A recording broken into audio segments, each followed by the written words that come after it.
న్యాయాధిపతుల గ్రంథంలో 6వ అధ్యాయంలో ఇశ్రాయేలీల గురించి మనం చదువుకున్నాం మూల అంశంగా. ఈ దిన వర్తమానంలో 3 ప్రాముఖ్యమైన విషయాలు మనం మన హృదయంలో పెట్టుకోవడానికి ప్రయత్నం చేద్దాం. సో విశ్వాస సహితమైన క్రైస్తవ జీవితం, పరిపూర్ణమైన క్రైస్తవ జీవితం. ఒకటి, విశ్వాస సహితమైన క్రైస్తవ జీవితం, పరిపూర్ణమైన క్రైస్తవ జీవితం. ఇలా అనుకుందాం, విశ్వాసము లేని క్రైస్తవ జీవితం, పరిపూర్ణత లేని క్రైస్తవ జీవితం. గుర్తుపెట్టుకుందాం, మరొకసారి జ్ఞాపకం చేద్దాం. విశ్వాస సహితమైన క్రైస్తవ జీవితం, పరిపూర్ణమైన క్రైస్తవ జీవితం.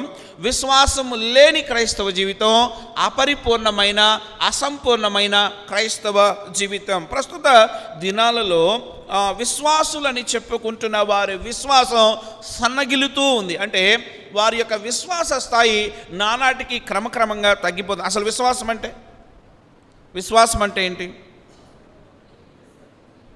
విశ్వాసం అంటే హెబ్రీయులకు రాసిన పత్రిక 11వ అధ్యాయం 1వ వచనం ఏమని రాయబడి ఉంది?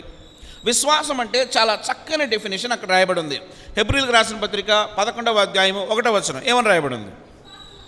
విశ్వాసం అనున్నది నిరీక్షింపబడు వాటి యొక్క నిజ స్వరూపమును అని.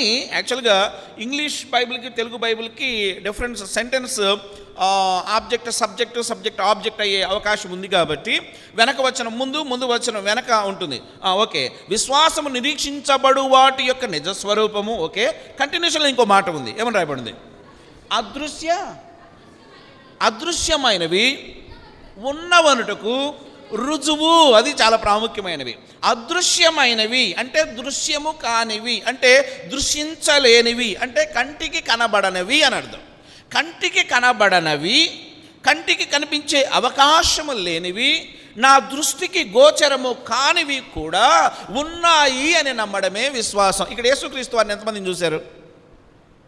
అదేందండి, యేసుక్రీస్తు వారిని చూడకుండా నేరదాకా వచ్చారా? ట్రైన్ ఎంతమంది చూశారు? రైలు. విమానాన్ని ఎంతమంది చూశారు? విమానం ఎంతమంది ఎక్కారు? చాలా తేడా ఉంది కదా. విమానం చూడటం వేరు, విమానం ఎక్కటం వేరు కదా. అంటే చాలా తేడా ఉంది. నేను విమానం ఎక్కలేదు కాబట్టి ఈ భూమి మీద విమానం అనేది లేదు అన్నాను అనుకోండి, ఎలా ఉంటుంది? హాస్యాస్పదంగా ఉంటుంది. అంటే అది నవ్వడానికి హేతుగా ఉంటుంది. కారణం ఏమంటే నేను ఎక్కకపోయినా భూమి మీద విమానం అనేది ఉంది. ఎక్కినోడు చెప్పాడు, నేను విమానాన్ని చూశాను కాబట్టి విమానం అనేది భూమి మీద ఉంది, ఫ్లైట్ ఉంది. ఓకే, బాగానే ఉంది. మరి యేసుక్రీస్తు వారిని చూడకుండా, యేసుక్రీస్తు వారిని తాకకుండా, యేసుక్రీస్తు వారితో కలిసి జీవించిన అనుభవం లేకుండా యేసుక్రీస్తు వారు ఉన్నారని నువ్వు ఎలాగ నమ్ముతా ఉన్నావు? That is called faith. అదే విశ్వాసము. ఒక ఆయన ఏమన్నాడంటే విశ్వాసం అంటే నేను చూడనిది, విశ్వాసము అంటే నేను చూడనిది, నేను తాకనిది, నేను అనుభవించనిది. నేను చూడనిది, నేను తాకనిది, నేను అనుభవించనిది నాకు పరిచయమైనప్పుడు అది ఉందని భావించడమే విశ్వాసం అన్నాడు. ఆకలి మీద ఉన్నప్పుడు ఇలాంటి మాటలు అర్థం కావు కదండి. ఓకే, నేను చూడనిది, నేను తాకనిది, నేను అనుభవించనిది నాకు పరిచయం అయినప్పుడు అది ఉందని భావించడమే విశ్వాసం, లేదు అది ఉందని నమ్మడమే విశ్వాసం. ఒక ఆయన ఎడారిలో చాలా దూరం ప్రయాణం చేశాడు. బాగా దాహం వేస్తూ ఉంది. ఎక్కడ కనుచూపు మేరలో నీళ్ళు కనిపించడంలే. ఇంకా పోతా ఉన్నాడు. ఒక చిన్న గుడిసె ఉంది. ఈ ఎడారిలో ఏదో చిన్న గుడిసె ఉందని దానిలోనికి వెళ్ళాడు. దానిలో ఒక పాడుపడ్డ బోరింగ్ ఉంది, అంటే పంపు ఉంది, హ్యాండ్ పంపు ఉంది. చాలా హ్యాపీ అనిపించింది. హ్యాండ్ పంపు ఏ మహానుభావుడు వేశాడో ఈ ఎడారిలో అని చెప్పి ఆ గుడిసెలోనికి వెళ్ళిపోయి ఆ పంపు చాలాసేపు కొడుతున్నాడు. ఒక్క నీటి బొట్టు కూడా రాలా. చాలా అలసిపోయాడు. ఏంటి, పంపు అయితే ఉంది, అందులో నీళ్లు లేవని చుట్టూ చూడటం మొదలుపెట్టాడు. ఆ గుడిసె ఒక పక్క భాగంలో ఒక బాటిల్ నిండా నీళ్లు పోసి కింద ఒక మాట రాయబడి ఉంది, ఈ బాటిల్లో ఉన్న నీళ్లు మీరు పంపులో పోసి కొడితే అడుగున నీరు పైకి వస్తుంది, అప్పుడు మీరు తాగవచ్చు. తాగిన వారు మీ పని ఏంటంటే, మీ కర్తవ్యం ఏంటంటే మరలా ఈ బాటిల్ని నింపి ఏం చేయాలి? అక్కడ పెట్టాలి. ఎందుకు? నీలాంటోడు ఇంకెవడైనా వస్తే మరలా వాడు దాహం కోసం ప్రయత్నం చేస్తే ఎంతసేపు కొట్టినా పంపులను నీరు రావు గనక మరలా వాడు ఈ బాటిల్ నీళ్ళని ఇన్వెస్ట్ చేయాలి, అలాగున తాగాలి. ఆశ్చర్యం, బాగుంది. వీడు చాలా హ్యాపీగా ఫీల్ అయ్యాడు. బాటిల్ తీశాడు, మూత తీశాడు. ఒక డౌట్ వచ్చింది. ఏంటి, ఈ బాటిల్లో నీళ్లు నేను పంపులో పోస్తే ఒకవేళ పంపులో నీళ్లు రాకపోతే 2 నష్టాలు. ఏంటా నష్టాలు? 1, పంపులో నీళ్లు రావు. 2, నా బాటిల్లో ఉన్న నీళ్లు కూడా అయిపోయే ప్రమాదం ఉంది. అంటే ఇప్పుడు 2 పనులు చేయొచ్చు. 1, ఈ బాటిల్లో నీళ్లు తాగి ఖాళీ బాటిల్ పెట్టి వాడి దారిని నడిపోవచ్చు. రెండో పని ఉంది. రెండో పని ఏంటో తెలుసా? ఈ ముందు రాసినోడెవడో, ఈ బాటిల్ పెట్టినోడెవడో వాని అనుభవాన్ని నాతో పంచుకున్నాడు కాబట్టి కంపల్సరీగా నేను దానిని నమ్మి, దాన్ని విశ్వసించి ఈ బాటిల్లో ఉన్న నీళ్ళను దానిలో పోసి ప్రయత్నం చేయడం శ్రేష్టం. అంటే ఈ 2 జడ్జిమెంట్స్లో, అంటే మన యొక్క బ్రెయిన్లో జరిగే నిర్ణయాధికారములో ఈ 2టికి చాయిస్ ఉంది. 1, ఈ బాటిల్ నీళ్ళు తాగి ఖాళీ బాటిల్ విసిరిన దారిని నేను పోవడం. 2వది, ఈ బాటిల్లో నీళ్ళని అందులో పోసి మరలా నా దాహాన్ని తీర్చుకోవడమే కాదు, అనేకుల దాహాన్ని తీర్చడానికి నేను కారణమవ్వడం. క్రైస్తవ్యం కూడా అంతే. నువ్వు అక్కడిగా అనుభవించడానికి కాదు, నీ విశ్వాసం నీ కొరకు మాత్రమే కాదు, నీ విశ్వాసం నీ కొరకే కాదు, నీ ఒక్కడి రక్షణ కొరకే కాదు. లూదియా ఎంత తెలివైన మాట అంటదండి. ఊదారంగు పడి అమ్ముకునే తొయితైరా పట్టణస్తురాలు వ్యాపారాన్ని వదిలేసింది. అపోస్తలుడైన పౌలు వచ్చాడని తెలుసుకుంది. తిబిరియా ఇసుక తిన్నెల మీద పౌలు గారు వాక్యం చెప్తున్నాడని పోయి అయ్యా ఆయన మాటలు వినడం మాత్రమే కాదు, ఆ ఊదారంగు తట్టా బుట్ట అన్నీ పక్కన పెట్టేసేసి తన జీవనాన్ని పక్కన పెట్టి, జీవనోపాధిని పక్కన పెట్టి దేవుని మాటలు వినడానికి కూర్చొని చివరిలో ఏమంటదో తెలుసా? నా ఒక్కదానికే నీ వాక్యం కాదు, నా ఇంట్లో పనికిమాలినోడు చాలామంది ఉన్నారు. అయ్యా, నా ఇంట్లో రక్షణ లేని వాడు చాలామంది ఉన్నారు. నేను ఎరుగని జనులు, దేవుణ్ణి ఎరుగని జనులు అనేకులు ఉన్నారు. పౌలు గారు, నా కొరకు మాత్రమే కాదు, నా ఇంటికి కూడా రండి, నా ఇంటి వారందరూ కూడా రక్షించబడినట్లుగా ఆ దివ్య వాక్యపు వెలుగును ప్రకాశింప చేయండి. అంటే ఫెయిత్ కేవలం నా కొరకు మాత్రమే కాదు, నా విశ్వాసం నన్ను నమ్ముకొనున్న నా తర్వాత వచ్చే జనాంగానికి కూడా అది మాదిరికరంగా ఉండాలి. విశ్వాసం అంటే అదృశ్యమైనవి ఉన్నవి అనుటకు రుజువు. ఎస్, ప్రాముఖ్యమైన మాట. ఫెయిత్ అంటే ఉన్నాయి అని నువ్వు చూడని వాటిని, నువ్వు కనని వాటిని విషయంలో నువ్వు నమ్మకం ఉంచడమే విశ్వాసం. ఓకే, మరలా ఈ విశ్వాసంలో ఈ దిన పాఠ్యభాగంలో ఉన్న కొంత అంశాలు, 3 అంశాలు మనం నేర్చుకోవడానికి ప్రయత్నం చేద్దాం. ఒకటి ఏంటంటే, విశ్వాసంలో పరీక్షలు ఉంటాయి, నెగ్గాలి. ఇది మొదటి మాట. విశ్వాసంలో, విశ్వాస యాత్రలో నువ్వు ట్రావెల్ చేస్తా ఉన్నప్పుడు చాలా పరీక్షలు ఉంటాయి, అవి నువ్వు నెగ్గాలి. ఇది మొదటి మాట. రెండో మాట, విశ్వాసంలో బలం ఉంటుంది. అంటే విశ్వసించడంలో బలం ఉంది, ఆ బలాన్ని నువ్వు సొంతం చేసుకోవాలి లేదా పొందుకోవాలి. రెండో మాట, విశ్వాసంలో బలం ఉంది, పొందుకోవాలి. మూడో మాట, విశ్వాసంలో జయం ఉంది. ఇది ప్రాముఖ్యమైన మాట. విశ్వాసంలో విక్టరీ ఉంది. అన్ని ఫెయిల్యూర్.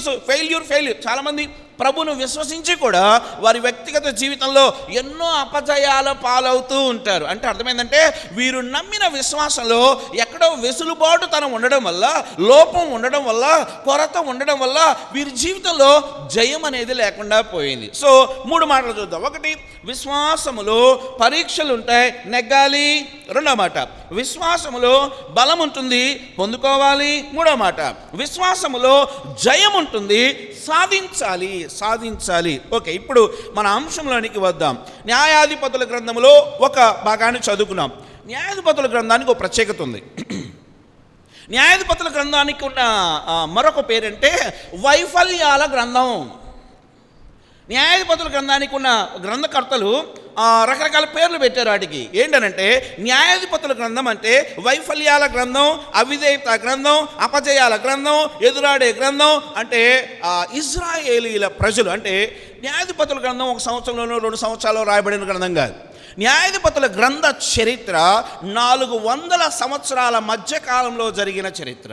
న్యాయాధిపతుల గ్రంథంలో రాయబడిన సంక్షిప్త సమాచారం 400 సంవత్సరాల మధ్యకాలంలో జరిగిన సమాచారం. ఇక్కడ ఒక అంశం ఉంది. 400 సంవత్సరాలలో ఇజ్రాయేలీలు దగ్గరగా 196 సంవత్సరాలు దేవునికి ఎదురాడుతూ జీవించారంట. దేవునితో కలిసి కాదు. 400 సంవత్సరాల న్యాయాధిపతుల గ్రంథ చరిత్రలో 196 సంవత్సరాలు ఇజ్రాయెల్ని దేవుని ఎదిరిస్తా, లేకపోతే అవిధేయత చూపిస్తా, లేకపోతే చెప్పిన మాట వినకుండా, లేకపోతే అవిధేయత లేదు అపజయాలు ఫాలో అవుతా, దేవుడు వద్దన స్థలాలకు వెళ్తూ వద్దన పనులు చేస్తా, విచ్చలవిడితనానికి అలవాటు పడి వారి బ్రతుకులో ఆ 400 సంవత్సరాల్లో 196 సంవత్సరాలు దేవునికి అవిధేయులుగా బ్రతికారు.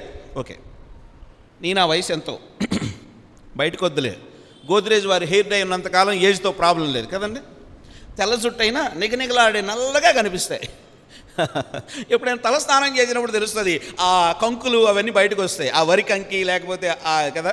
ఓకే, బాగానే ఉంది. నీనా ఏజ్ ఎందుకు అడిగానంటే, నీనా వయసులో నీనా విశ్వాస ప్రమాణాలు, విశ్వాస స్థాయి, విశ్వాస విజయాలు, విశ్వాసంతో పొందిన బలం ఎంత. బల్లో చేయబోయే ముందు నీనా విశ్వాస యాత్రలో, ఫెయిత్ పాలసీలో కొనసాగుతున్న మన యాత్రలో మనం పొందుకున్న విజయాలని చెప్పగలవా? నేను యేసుక్రీస్తు వారిని నమ్మడం వల్ల ఇది సాధించాను, యేసుక్రీస్తు వారిని విశ్వసించడం వల్ల దీనిని అధిగమించాను, యేసుక్రీస్తు వారిని నేను నమ్మడం వలన వీటిని పొందుకున్నాను. ఇవన్నీ కేవలం నా ప్రభువుని నమ్మడాన్ని బట్టే ఇవి నాకు సంక్రమించాయి. నువ్వు చెప్పగలవా? అబ్రహాముని అడిగితే ఎన్ని చెప్తాడో అంటే, అబ్రహాము దేవుని నమ్మెను, అది అతనికి నీతిగా ఎంచబడెను. ఓకే, ఇశ్రాయేలీయుల దగ్గరకు వద్దాం. వీళ్ళకి అన్ని అనుభవాలు తెలుసండి, వీళ్ళకి తెలియదంటూ ఏమీ లేదు. దేవుడు వీరిని తీసుకొచ్చిన విధానం అద్భుతం, ఐగుప్త బానిసత్వం నుండి తీసుకొచ్చిన విధానం అద్భుతం, నడిపించిన విధానం అద్భుతం. ఇలా చాలా అనుభవాలు ఇశ్రాయేలీలకు ఉన్నాయి. ఇశ్రాయేలీలు ఆ రోజుల్లో ఏం చేసేవాళ్ళంటే, చరిత్రని రాసేవాళ్ళు. వాళ్ళకి ఆ లక్షణం ఉంది. వాళ్ళకు ఇశ్రాయేలీలకు ఉన్న లక్షణం ఏంటంటే, రికార్డు మెయింటెనెన్స్ ఉండేది వాళ్ళకి. రాజుల గ్రంథం కూడా రికార్డ్ చేసేవాళ్ళు. లేఖికులు అనేవాళ్ళు ఉన్నారు, రైటర్స్ ఉన్నారు. వాళ్ళు ఏం చేసేవాళ్ళు అంటే, ఆ దిన వృత్తాంతముల గ్రంథం అనేది కనిపిస్తుంది మీకు. దిన వృత్తాంతముల గ్రంథం అంటే డేలో కూడా ఏమేమి జరిగాయో రాసుకునే అనుభవం అనేది ఆ రోజుల్లో ఉంది. ఈరోజు వాక్యం చదువుతున్న రాసుకునేవాడు కనుమరుగైపోయారు కదండి. పాత రోజుల్లో బైబిల్తో పాటు ఒక పెన్ను, పుస్తకం ఉండేది. ఇప్పుడు అసలు అంత టైము లేదు, అంత ఆ విధానమే లేదు. సరే, ఇప్పుడు మళ్ళీ వెనక్కి వద్దాం. అంటే ఈ యొక్క ఇశ్రాయేలీల అనుభవాలు అపారమైనవి. న్యాయాధిపతుల గ్రంథం దగ్గరకు వచ్చేటప్పటికి కూడా ఎన్నోసార్లు తొలగిపోయారు, తప్పిపోయినారు. అయితే వారు తొలగిపోయినప్పుడల్లా దేవుడు ఏం చేశాడంటే, వారిని అన్యుల చేతికి అప్పగించాడు. ఎందుకు? శ్రమకు అప్పగించాడు, వేదనకు అప్పగించాడు, కరువుకు అప్పగించాడు, ఖడ్గానికి అప్పగించాడు. అంటే ఒక సత్యం నేర్చుకుందాం. శ్రమ నీకు నాకు రావడానికి రెండు కారణాలు ఉన్నాయి. ఒకటి, నీనా అజ్ఞానం వల్ల, అవిధేయత వల్ల తెచ్చుకున్న శ్రమ. రెండవది, ఆయన మన ఆత్మీయ స్థితిని వృద్ధి చెందించడం కోసం అనుమతించిన శ్రమ. యోబు శ్రమ తెచ్చుకున్నదా, ఇచ్చుకున్నదా? యోబు శ్రమ తెచ్చుకున్నదా, ఇచ్చుకున్నదా అండి? యోబు శ్రమ యోబు యొక్క భక్తిని ఈ రోజున నువ్వు నేను పూర్వీకుడైన యోబు గురించి మాట్లాడుకుంటున్నామంటే, యోబు యొక్క శ్రమ నీ నా బ్రతుకులకు మాదిరి. అంటే నీవు నేను అవిధేయత వలన శ్రమ తెచ్చుకోవచ్చు. రెండవది, దేవుడు మనల్ని పరీక్షించదలిచినప్పుడు కూడా మనకు శ్రమలు వస్తాయి. ఇశ్రాయేలీల ఆత్మీయ వృద్ధిలో నుండి వచ్చిన శ్రమ కాదు. ఇశ్రాయేలీలు వారు దేవుని విడనాడిన విధానాన్ని బట్టి దేవుడు వారిని తీసుకుపోయి మిద్యానీయుల చేతికి అప్పగించాడంట. ఎవరి మిద్యానీయులు? అప్పుడప్పుడు బైబిల్ మాత్రమే కాకుండా వేరు పుస్తకాలు అంటే డిక్షనరీలు అలాంటివి కూడా చూడాలి. నోవహుకి ఎంతమంది కుమారులు? గూగుల్ కావాలా? 3. ఎవరు వాళ్ళు? షేము, హాము, యాపేతు. ఈ నోవాహు యొక్క మొదటి కుమారుడైన షేము నుండి వచ్చిన వారే అబ్రహాము, శారక్క. అబ్రహాము, శారా, ఇంకా చాలామంది ఉన్నారు. ఈ షేము నుండి వచ్చిన వారే అబ్రహాము, శారా. అందుకే అబ్రహాము ఒక్కొక్కసారి శారాని ఏమంటాడంటే నా సోదరి. అంటే ఒకే జనకుడి నుండి వచ్చిన ఆరిజన్ కలిగి ఉన్నారు కాబట్టి ఉన్నారు. ఓకే, ఆ తర్వాత దేవుడు ఏర్పాటు వేరుగా ఉంది. ఓకే, ఇక్కడ చూస్తే షేము నుండి తీయబడిన వంశావళిలోని వారే అబ్రహాము, శారా. అలాగే హాము నుండి వచ్చిన వంశావళి నుంచి వచ్చిన వారు అబ్రహాం గారి మొదటి భార్య పేరు ఏందండి? శారా. రెండో భార్య పేరు కెతూరా. ఎవరండి రెండో ఆవిడ? అబ్రహాం గారి యొక్క రెండవ భార్య కెతూరా. ఈ కెతూరా ఎవరంటే హాము వంశావళి నుండి వచ్చినటువంటి వ్యక్తి. అబ్రహాం గారికి ఇంకో భార్య ఉంది. ఆవిడెవరు? హాగరు. ఆఖరిని చూసినప్పుడు నోవహు యొక్క 3వ కుమారుడైన యాపేతు నుండి, అంటే యాపేతు నుండి ఆ వంశావళి నుండి వచ్చినదే హాగరు. ఇప్పుడు ఇలా చూసుకుందాం. షేము వంశావళి నుండి అబ్రహాం, శారా వచ్చారు. హాము నుండి కెతూరా వచ్చింది. యాపేతు నుండి హాగరు వచ్చింది. ఇప్పుడు ఇలా అనుకుందాం. అబ్రహాము ఆయనకి కలిగిన ముగ్గురు భార్యలు 3 వంశావళుల నుండి వచ్చినవారు. ఇక్కడ అబ్రహాంకి శారాకు పుట్టిన సంతానమే ఇశ్రాయేలీలు. అబ్రహాంకి కెతూరాకు పుట్టిన వాళ్ళు మిద్యానీయులు. ఇదంతా ఎందుకు చెప్పానంటే అసలు మిద్యానీయులు ఎవరు అని చెప్పడానికి చెప్పాను. అంటే అబ్రహాం గారికి రెండో భార్య అయిన కెతూరాకి అబ్రహాంకు పుట్టిన వంశావళులలో ఒక వంశావళి మిద్యానీయులు. అలాగే అబ్రహాముకి హాగరుకు పుట్టిన వంశావళిలో ఇస్మాయిలీలు లేదా అరబ్బులు, ముస్లిమ్స్ అని ఈ రోజున మనం చెప్పుకుంటా ఉన్నాం. సో ఏ రకంగా చూసుకున్నా ఇజ్రాయేలీలకు మిద్యానీయులు అన్నదమ్ములే. ఏ రకంగా చూసుకున్నా ఇజ్రాయేలీలకి మిద్యానీయులు కూడా అన్నదమ్ములే. కానీ వారు దేవునిలో లేరు, దేవునితో లేరు. వారు దేవునిలో లేరు, దేవునితో లేరు. వారు ఎలాగునైపోయినారంటే విచ్చలవిడితనం లేదు, దేవునికి దూరంగా జీవించినటువంటి వారిగా ఉంటున్నారు. ఇప్పుడు ఇలా అనుకుందాం, ఇజ్రాయేలీని అంటే దేవుని చేత ఏర్పాటు చేయబడిన ఈ జనాంగాన్ని దేవుడు తీసుకెళ్ళి ఎవరికి అప్పగించాడంటే మిద్యానీయుల చేతికి. ఎన్నేళ్ళు? 7 సంవత్సరాలు మిద్యానీయుల చేతికి అప్పగించాడు. ఎప్పుడో ఒకటి గుర్తుపెట్టుకోవాలి, శ్రమ రావడానికి కారణం ఏంటో వెతుక్కోవాలి. సెల్ఫ్ ఎనాలిసిస్ అంటే నాకు ఈ కరువు వచ్చింది, నాకు ఈ ఖడ్గం వచ్చింది, నాకు ఈ వేదన వచ్చింది, ఈ కన్నీరు రావడానికి నా అవిధేయత కారణమేమో. మొట్టమొదటిగా మన జీవితాన్ని వాక్యంతో కంపేర్ చేసుకున్నప్పుడు, దేవుని సన్నిధిలో పరిచినప్పుడు ఆయన మనతో సూటిగా స్పష్టంగా మాట్లాడటమే కాదు, మనల్ని సరిచేసే దేవుడు కూడా, మన మంచి దేవుడు. ఓకే, ఇప్పుడు ఇలా వద్దాం. ఇశ్రాయేలు మిద్యానీయుల చేతికి అప్పగించబడ్డారు. భయంకరమైన పరిస్థితులు ఉన్నాయి. మిద్యానీయులే కాదు, అమాలేకీయులు, ఆ చుట్టుపక్కల ఉన్న తూర్పు దేశపు రాజులు అందరూ కూడా ఓ పని చేసేవాళ్ళు. ఏంటంటే ఇశ్రాయేలీయులు పంటలు వేసుకునేవాళ్ళు. వర్షం పడంగానే నేలను దున్ని పంటలు వేసుకొని పశువులను పెంచుకునేవాళ్ళు. ఎక్కడి నుంచి ఊడిపడేవాళ్ళు? ఒక గుంపుగా వచ్చేవాళ్ళు. మిద్యానీయులు, అమాలేకీయులు, తూర్పు దేశం వాళ్ళు వచ్చి ఏం చేయరు తెలుసా? గొర్రె పిల్లతో సహా ఎత్తుకుపోయేవాళ్ళు మొత్తం. మళ్ళీ ఇవన్నీ తీసుకుపోయి వీళ్ళని దోచుకొని వెళ్ళిపోయేవాళ్ళు. వీళ్ళు మళ్ళీ ఆ మిగిలిన తట్టబొట్ట తీసుకుని మళ్ళీ పని చేసి, మళ్ళీ పంటలేసి, మళ్ళీ చేసేలోపు మళ్ళీ వచ్చేవాళ్ళు, మళ్ళీ దోచుకునేవాళ్ళు. అంటే ఇజ్రాయేలీలకు ఒక్క ఆస్తి కూడా లేకుండా నిలువు దోపిడీకి గురయ్యేవాళ్ళు. చాలా అసహనంతో ఉన్నారు ఇజ్రాయేలీలు. తమ వెట్టి పనులను బట్టి దేవునికి మొరపెట్టారు. ఆశ్చర్యం ఏంటంటే మనం ఎంత దిక్కుమాలమైనా, ఎంత అవిధేయులమైనా మన మొర వినే దేవుడున్నాడు. అది దేవుడిచ్చిన ఆధిక్యత. నిజంగా పడిపోయి చెడిపోయి ఇంక నేను అనేది లేదు ప్రభా, నా దగ్గర నాది అనేది ఏది నీకు ఇవ్వడానికి లేదు ప్రభా అన్నప్పుడు కూడా ఆయన మరలా తిరిగి ఆయన మనల్ని లేపి ఆయన మనల్ని ఉద్ధరించే దేవునిగా ఉన్నాడు. మిద్యానీయుల చేతికి అప్పగించినా కూడా ఇజ్రాయేలీలు తమ వెట్టి పనులను బట్టి పెట్టిన మొరను దేవుడు ఆలకించి మరలా వారిని విడిపించాలని ఆయన ఒక నాయకుడిని ఏర్పాటు చేయనై ఉన్నాడు. సరే, ఎవరా నాయకుడు? ఎవరన్నా నాయకుడు అని ఎన్నుకోవాలంటే ఆయన బలం, అండబలం, కాస్త కండబలం, గుండె బలం ఉన్నోడిని నాయకుడిగా ఎన్నుకుంటారు. కానీ ఆశ్చర్యం, ఒక వ్యక్తిని దేవుడు ఏర్పాటు చేసుకున్నాడు. 11వ వచనం, న్యాయాధిపతుల గ్రంథం 6వ అధ్యాయం 11వ వచనం. యెహోవా దూత వచ్చి అబీయజ్రీయుడైన యోవాషునకు కలిగిన ఒఫ్రాలోని మస్తకి వృక్షం కింద కూర్చుండెను. యోవాషు కుమారుడైన గిద్యోను మిద్యానీయులకు మరుగై ఉండినట్లు గానుగ చాటున గోధుమలను దొల్లగొట్టుచుండగా ఒక ఆయన ఉన్నాడు.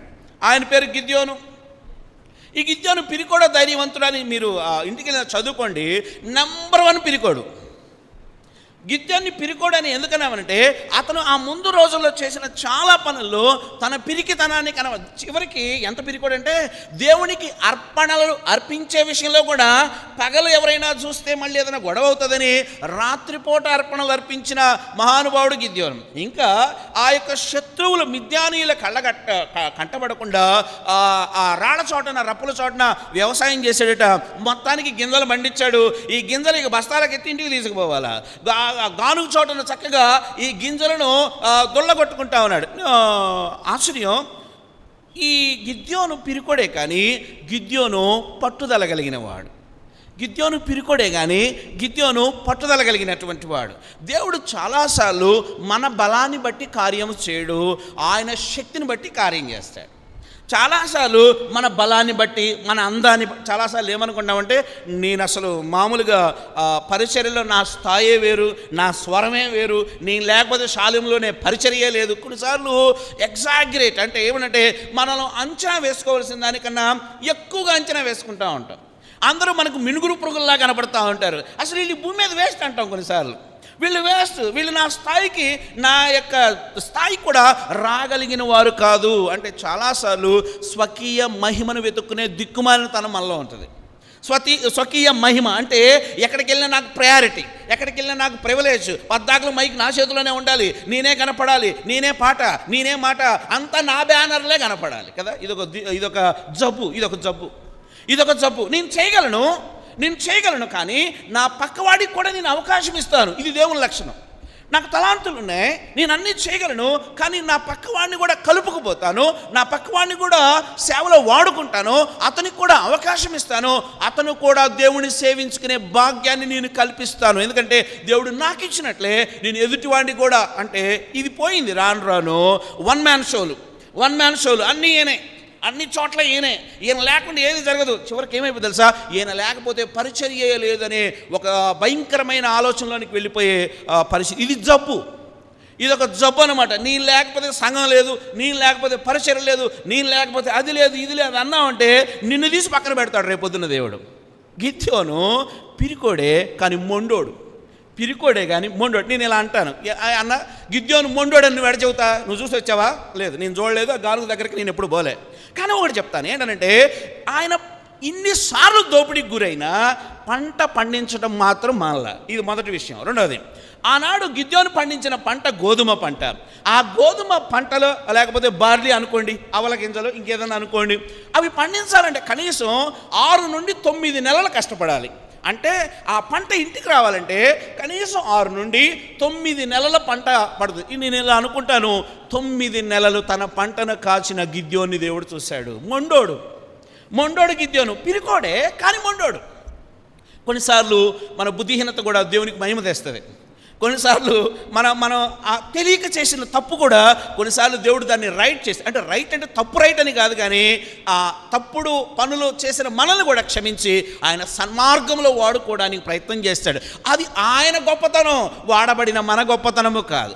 ఆయన ఘనత, అది మన ఘనత కాదు. ఆయనకు మహిమ, మనకు మహిమ కాదు. అయోగ్యుడనైనా అపాత్రుడనైనా ఎన్నిక లేని జారిపోయే స్వభావం కలిగిన నన్ను కూడా పదే పదే అవకాశం ఇచ్చి వాడుకుంటున్నాడంటే నన్ను వాడుకునేవాని గొప్పతనంగా, కానీ నా గొప్పతనము కాదు. ఓకే, వద్దాం. గిద్యోను బాగానే ఉన్నాడు. గిద్యోను దగ్గరికి దేవుని యొక్క దూత వచ్చి ఏమంటుందంటే, పరాక్రమము కలిగిన బలాఢ్యుడా. ఈ మాట అనగానే గిద్యోనికి నవ్వు వచ్చింది.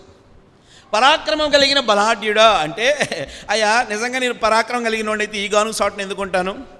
సరే, దేవుడి కృప మాకు ఉంది అని అనుకుంటే ఈ మిద్యానీయులు మిడతల్లాగా వస్తున్నారు, గద్దలు దనుకుపోయినాడు దనుకుపో. మా గొర్రెపిల్ల మా ఇంట్లో ఉండడంలే, మా అవల గింజలు మా ఇంట్లో ఉండడంలే, మా గోధుమ గింజలు మా ఇంట్లో ఉండడంలే, మేము పండించింది, సంపాదించింది, కూడబెట్టుకున్నది, దాచుకున్నది గద్దలు దన్నుకుపోతా ఉంటే నేను పరాక్రమం కలిగిన బలాఢ్యుడనా?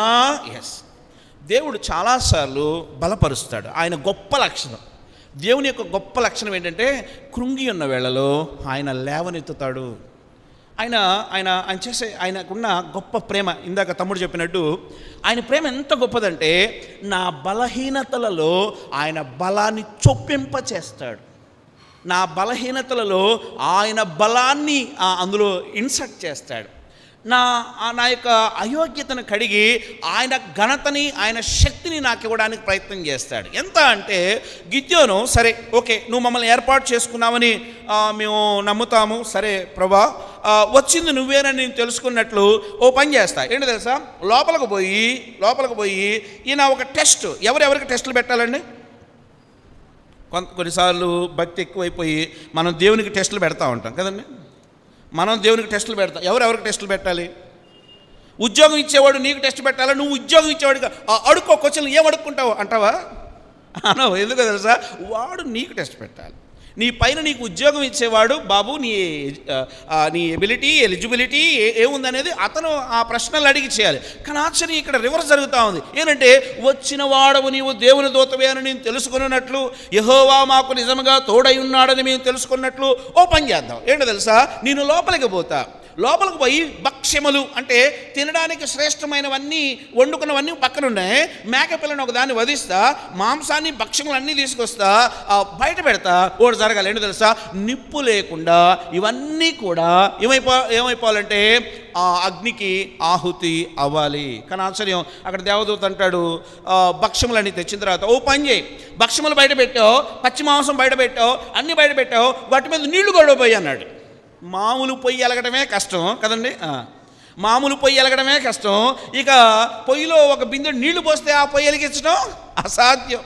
ఇప్పుడు పొయ్యిల గురించి ఎవరికి తెలుసులే, అందులో టిక్కు కొడితే వెలిగిపోతూ ఉన్నాయి. ఓకే, ఆ రోజుల పరిస్థితిలో అంటే ఈ భక్ష్యములు ఈ మాంసము మీద నీరు కూడా పోస్తే దేవుని యొక్క అగ్ని వచ్చి వాటిని దహించి వేసి బుగిపాలు చేసిందంటే బూడిద తప్ప ఏం మిగలలేదు. ఎవరు టెస్ట్ చేయాలి, ఎవరికి పరీక్ష పెట్టాలి? ఒక సత్యం నేర్చుకుందాం ఈ సందర్భాన్ని బట్టి. విశ్వాసంలో పరీక్షలు ఉంటాయి, నెగ్గాలి. ఆత్మీయంగా దేవుడు నడిపిస్తూ ఉన్నప్పుడు దేవుడు కొన్ని పరీక్షలు పెడతాడు. ఒక శ్రమని అనుమతిస్తాడు, ఒక రోగాన్ని కూడా అనుమతిస్తాడు. ఈ మధ్య నేను సువర్ణ చెప్తా ఉంది, మొన్న అర్చన వచ్చి సాక్ష్యం చెప్తా ఉంది అన్నప్పుడు సాక్ష్యం పెట్టుకుని వింటుంటే నా మటుకు నాకు ఏడుపు వచ్చింది. ఎంత ఫెయిత్, ఎంత విశ్వాసం. తను చెప్తా ఉంది, భయపడకము, నేను నీకు తోడై ఉన్నానని చెప్పిన ఒక మాటతో నేను ఆదరించబడ్డాను, నేను బలపరచబడ్డాను. అంత శ్రమలు కూడా అంటే ఆ సర్జరీకి వెళ్ళాలంటే తను షేక్ అయిపోయిందంట. నాకు తెలుసు, పాప వాళ్ళ తల్లిదండ్రులు వాళ్ళ ఫ్యామిలీ అంతా మాకు క్లోజ్ కాబట్టి నేను చెప్పగలను. ఆ పాప చాలా సెన్సిటివ్, చిన్నప్పుడు పెరిగిన విధానం కూడా చాలా సున్నితంగా పెరిగిన వ్యక్తి, హార్డ్ కోర్ నేచర్ కలిగిన వ్యక్తి కాదు, చాలా సెన్సిటివ్. ఇలా అనుకుందాం. ఆ పరిస్థితి చూసినప్పుడు దేవుడు అనుమతించాడు. ఎస్, దేవుడు ఎలా చేశాడు? నేనెవరిని కాదనడానికి, నేనెవరిని వద్దనడానికి, నేనెవరిని ఈ అనుభవం నాకు వద్దు అని చెప్పడానికి అంటే అనిపిస్తుంది. దేవుడు కొన్నిసార్లు శ్రమలు ఎలా చేసినప్పుడు వీఆర్ రెడీ టు రిసీవ్. వాటిని తీసుకోవడానికి మనం సిద్ధంగా ఉన్నామా? చిన్న సమస్య వస్తే చర్చిలో వదిలేస్తాం, చిన్న సమస్య వస్తే సంఘం మీద అలుగుతాం, చిన్న రెప్యుటేషన్, చిన్న గౌరవం సంఘంలో దొరకకపోతే సంఘాలు వదిలిపెట్టి, పరిచర్యలు వదిలిపెట్టి, లేదు ఆత్మీయతను వదిలిపెట్టి, భక్తిని వదిలిపెట్టి లోకంలో కలవడానికి కూడా వెనుదీయని స్వభావం కలిగిన దిక్కుమాలిన తనం మనల్ని రాజ్యం వెళ్తా ఉంది.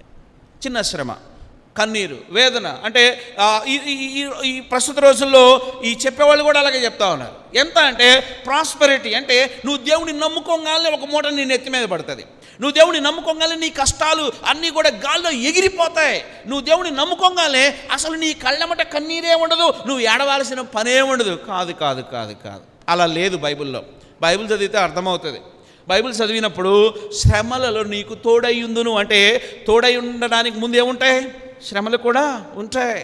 శ్రమలు, మీరు ఏ భక్తుని జీవితమైనా చూడండి, శ్రమలు లేని భక్తుడు లేడు. మీరు ఏ భక్తుని జీవితమైనా చూడండి, శ్రమలు లేని భక్తుడు లేడు. శ్రమలను ఓర్చుకున్న వాడే భక్తుడయ్యాడు. శ్రమలు లేని భక్తుడు లేడు, ఓర్చుకున్న వాడే గొప్ప భక్తుడయ్యాడు. పరిశుద్ధ గ్రంథంలో ఆ వ్యక్తుల పేర్లు లిఖించబడ్డాయి. శ్రమ అంటే అర్థమైందంటే దేవుడు అనుమతించింది. ఇష్టపడదామా అంటే ఆ పరీక్షల గుండా దేవుడు, అయితే ఒక్కొక్కరికి ఒక్కో రకమైన టెస్ట్ ఉంటుంది. దేవుని యొక్క అదొక యూనిక్, ఆయన పరీక్ష వేరుగా ఉంటుంది. నా విశ్వాస స్థాయిని బట్టి నాకు ఎదురయ్యే పరీక్ష వేరు, నీ విశ్వాస స్థాయిని బట్టి నీకు ఎదురయ్యే పరీక్ష వేరు. నీ టెస్ట్ నా టెస్ట్ లాగా ఉండకపోవచ్చు, నా టెస్ట్ నీ టెస్ట్ లాగా ఉండకపోవచ్చు, ఇద్దరికి ఒకే రకమైన కోచింగ్ ఉండకపోవచ్చు. కానీ ఆయన ఒక క్రొత్త పద్ధతిలో, ఆయన ఒక క్రొత్త విధానంలో నీకు తర్ఫీదునిస్తాడు. కొంతమందికి డబ్బు ఎక్కువ ఇస్తాడు, కొంతమందికి డబ్బు మిక్కుటంగా ఉంటుంది. భార్య 1,00,000, భర్త 1,00,000, సాయంత్రానికి 2 లకారాలు, నెల దాటంగానే టింగ్ అని మెసేజ్ వస్తుంది. ఏంటో తెలుసా? 2 లకారాలు వచ్చి అకౌంట్లో పడ్డాయని. వీళ్ళకి డబ్బులు 2 లక్షలు ఉన్నాయని వీళ్ళకి కష్టాలు లేవని కాదు. వీళ్ళకుంటే కష్టాలు వీళ్ళకుంటాయి. పేదవాడు ఉంటాడు, భార్య ఒక పనికి పోతుంది, భర్త ఒక పనికి పోతుంది, సాయంత్రానికి వస్తారు. నీకెంత వచ్చిందండి? 750. నీకెంత వచ్చింది? 500. మొత్తం పులప్ చేస్తారు, జాగ్రత్తగా ఖర్చు పెడతారు. ఇంటెంతే పాలు అన్ని నీట్గా సెట్ చేసుకొని ఈ 1250 సంపాదించాడు ప్రభువును స్తుతిస్తాడు. ఆ రోజుకి 4-5 వేలు సంపాదించేవాడు కూడా ప్రభువును స్తుతిస్తాడు. ఒక్కొక్కని అనుభవం ఒక్కొక్కటి, ఒక్కొక్క పరీక్ష ఒక్కొక్క రకంగా ఉంటుంది, ఒక్కొక్క వ్యక్తి యొక్క జీవన శైలి ఒక్కొక్క రకంగా ఉంటుంది. ఓకే, పక్కవాడితో నాకు పోలిక కాదు, కానీ నా బ్రతుకులో నాకెదురయ్యే పరీక్షలో నేను కలిగి ఉన్న విశ్వాసం ఎంత విశ్వాసంతో వెళుతున్నాను. యోసేపు ఒక అద్భుతమైన మాట అంటాడు, నేను అది రాసుకున్నాను కూడా. ఆదికాండం 45వ అధ్యాయం 5వ వచనం. ఇది వెళ్ళేలోపు ఓ ప్రశ్న అడిగి వెళ్తా. యోసేపు శ్రమలకు కారణం ఎవరు? త్వరగా చెప్పాలి. యోసేపు గుంటలో వేయబట్టడానికి కానీ లేదా ఆ తర్వాత పరిస్థితులకు కారణం ఎవరు? త్వరగా. యోసేపు తెలుసా? ఎంతకి కొత్త నిబంధనలో ఉంటాడు, అవునా? కాదు, పాత నిబంధనలో ఉంటాడు. యోసేపు శ్రమలకు కారణం ఎవరు? వెరీ గుడ్, భలే చెప్పారు నువ్వు. అన్నదమ్ములు కదరా, అంతేనా? ఓకే. కానీ యోసేపు ఇలా అనలా. యోసేపు ఏమన్నాడో చూద్దాం. ఆదికాండం 45వ అధ్యాయం 5వ వచనం ఏమని రాయబడింది? ఆదికాండం 45వ అధ్యాయం 5వ వచనం. యోసేపు ఇలా అనలా. సొంత అన్నదమ్ములే చింతకాయ పచ్చడి నూరినట్టుగా నూరి గుంటలో పడేస్తే యోసేపు ఏమంటున్నాడు తెలుసా? ఆదికాండం 45వ అధ్యాయం 5వ వచనం ఏమని రాయబడింది? నేను ఇక్కడికి వచ్చుటకు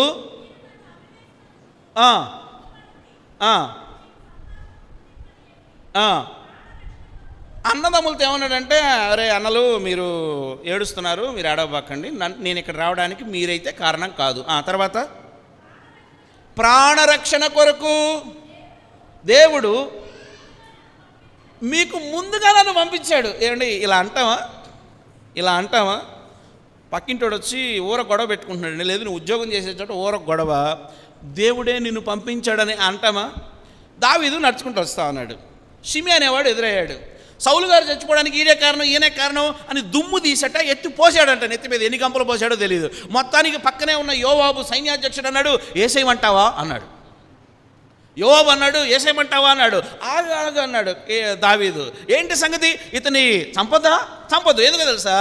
వీడు నన్నొచ్చి ఎదురుగా తిడితే ఏమవుతుందో వీనికి తెలుసు. కానీ వీనికి తెలిసినా ధైర్యంతో వచ్చి తిట్టాడంటే ఇది వీని వలన కలిగినది కాదు, వీనికి దేవుడే పర్మిషన్ ఇచ్చాడు. దేనికి?